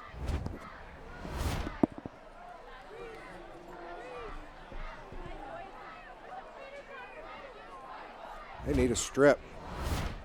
They need a strip of the football. So right now they're getting gashed.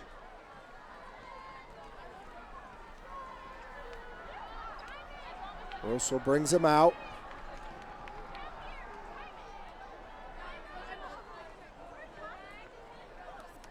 Man in motion, hand to Singleton, off right tackle, gets tripped up, doesn't get much, maybe a yard.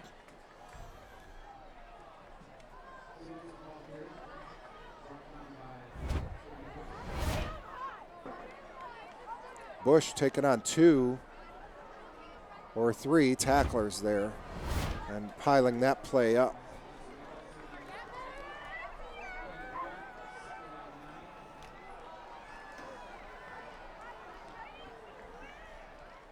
It's gut check time.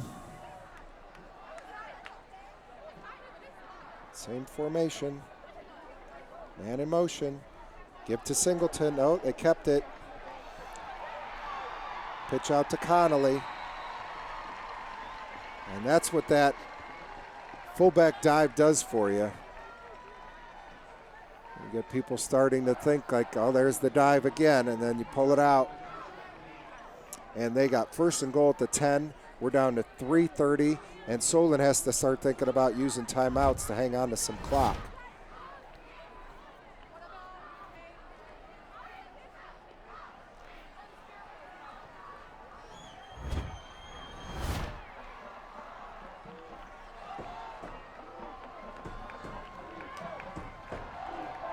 They hand to Singleton. He's got room. And he might be in. Nope, they call him down at the 1. Inside the 1. We're under 3.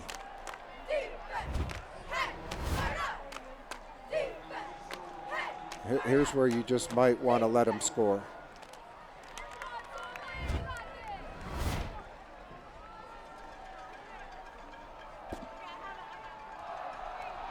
We got all 3 timeouts left, and Olmsted Falls is just milking it.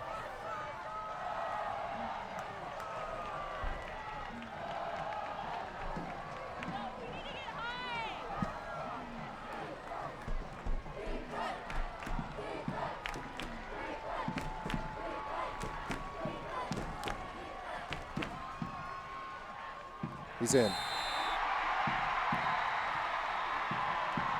Actually, when they're inside the 1 there, it's about the best scenario for Solon is to get them to score with some time still left on the clock.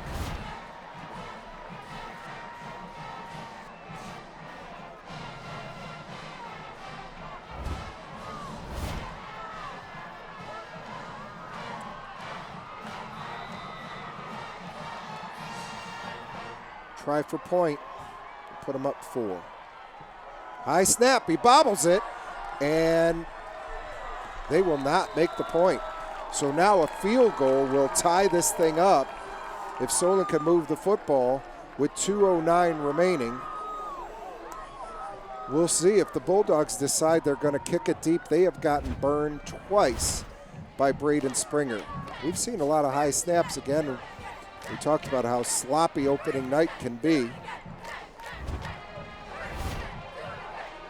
But this is plenty of time for Solon to score. They've been getting receivers open.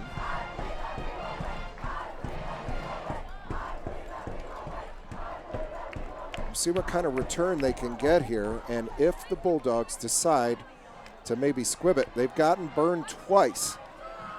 They've kicked the ball high and short.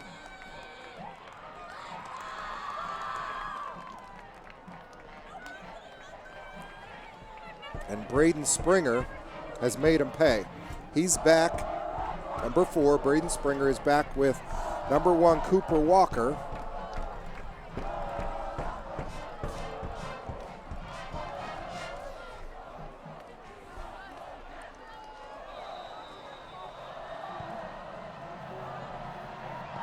They kick it deep and into the end zone and can't return it. It's a good kick. Real good kick.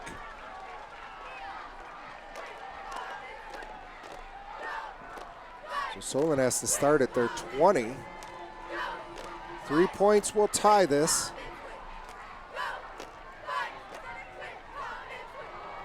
They've got 2 minutes, 7 seconds, and all 3 timeouts.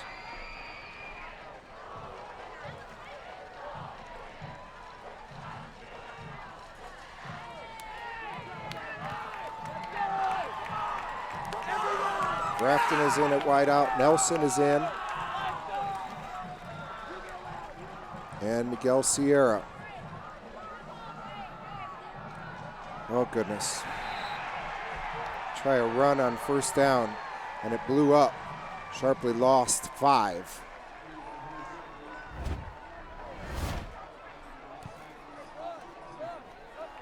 Not helpful. Unblocked. They throw it short to Nelson. He gets back to the original line of scrimmage. So now they've got 2 plays to get 10 yards. Clocks didn't stop.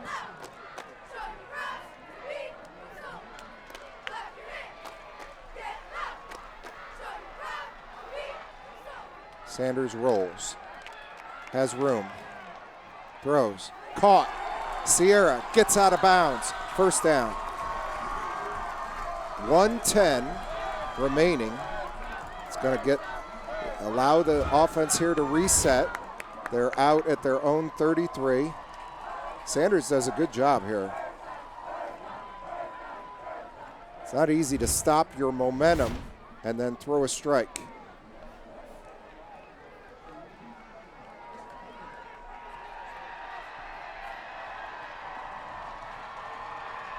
Grafton, Sierra, and Nelson are the wideouts. Sanders to throw. Now he's going to run. Going to try to bounce it. He has some room. 40, 45, 50. Takes a hit and keeps on ticking. He's inside the 50 at the 45 of the Olmsted Falls Bulldogs, just on his legs. We're at 59 seconds. The clock is stopped. This is a nice run because watch the speed here. Picks up a block, but that's Brandon Hearns. That's one of their ball carriers that he's out running, and then he delivers a blow to finish the run. Sanders to throw. Fires. Almost picked. Got away with it. Lives for another down.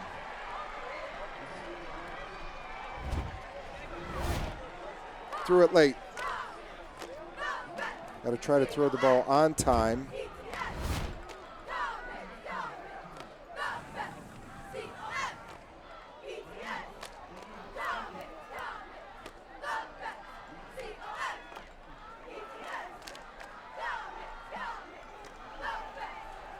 Three wide.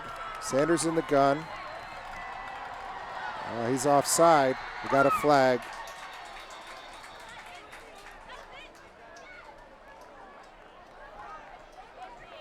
Defensive end jumped for Olmsted Falls, so that's a free 5 yards. Set him up at the Bulldogs 40. Clock is at 52 seconds. 3 timeouts in Solon's back pocket now. So it allows you to run the ball.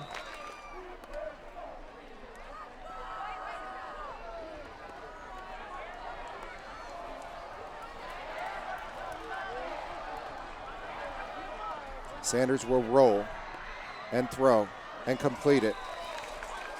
First down.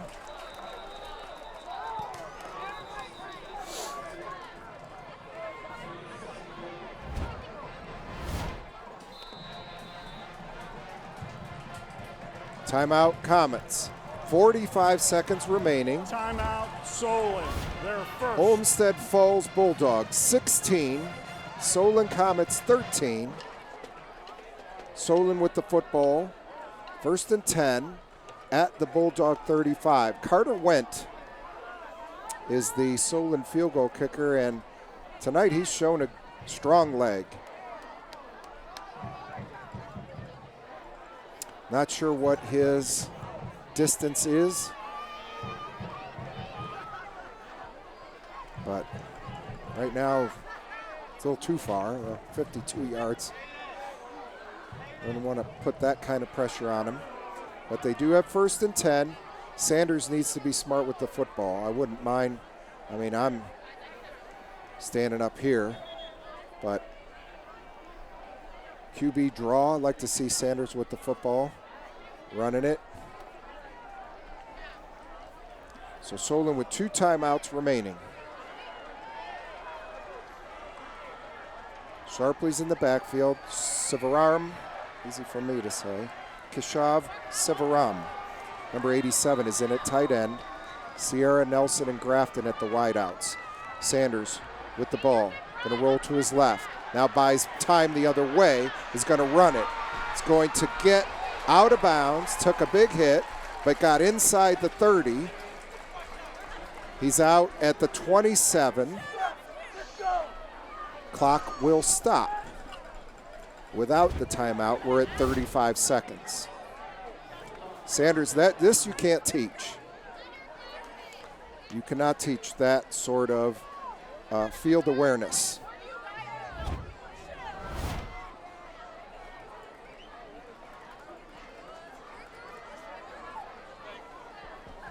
It's 2nd down. They only need 2 for the first.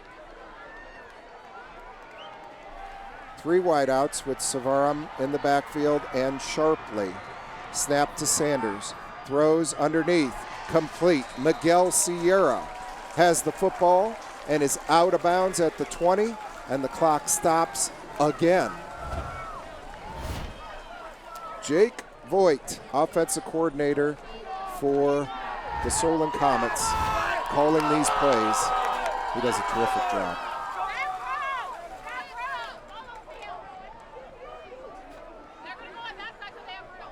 So I'm impressed with the poise that they are showing right now.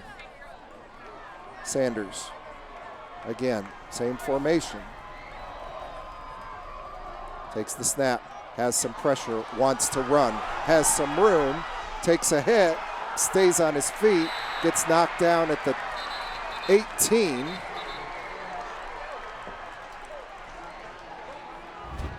And I think they got to take a timeout.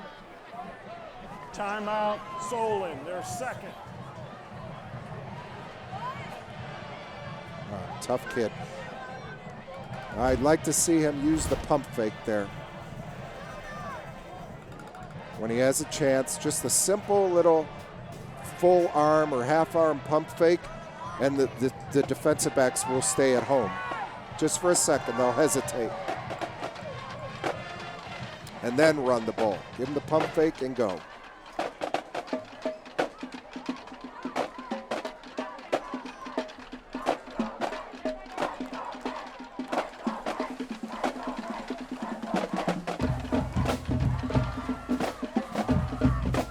Sanders took that hit, and boy, he's a tough kid. 21 seconds. Right now, it would be a 36-yard field goal. Solon with one timeout remaining.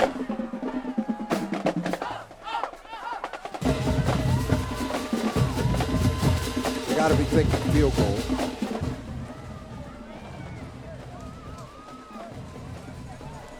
Run a play and then spike it, or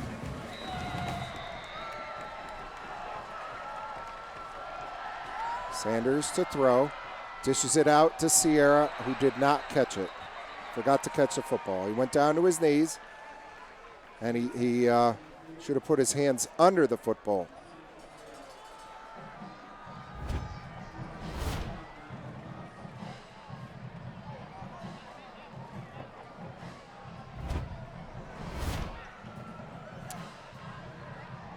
So they can run it once here with that timeout.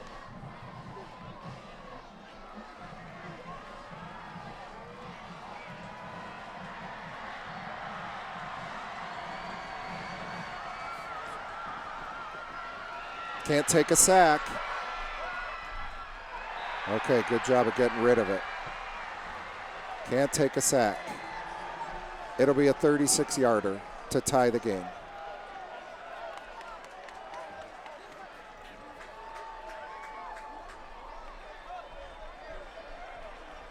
Where's the holder? There he is. It's Brody Cohn. Had a high snap last time on the extra point, and they couldn't execute. So here's Went. Olmsted Falls will try to freeze the kicker. Timeout, Olmsted Falls. They're first.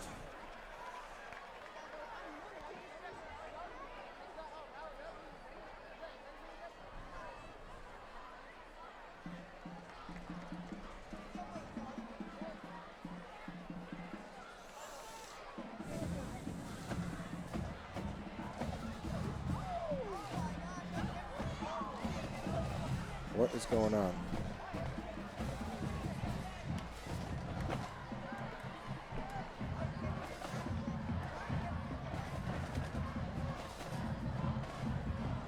Oh, they need the right football. There we go.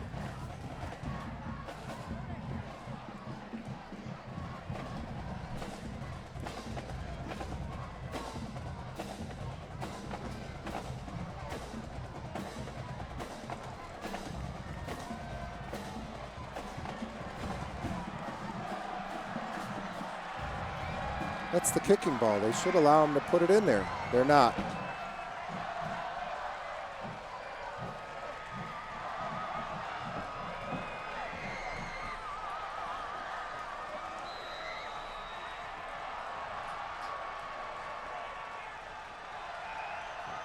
Wentz is ready.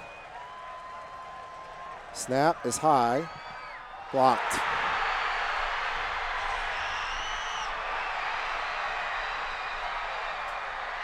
I think he kicked the strings. They had penetration. Kick was low also.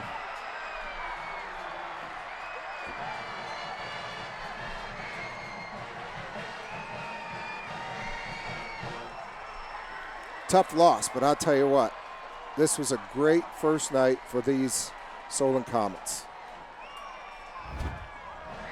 Look at it again. Yeah, penetration, kick was low.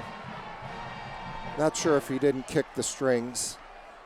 I'm also wondering why the officials can't let him get the kicking ball in the game. It doesn't make sense to me. Not that that would have mattered.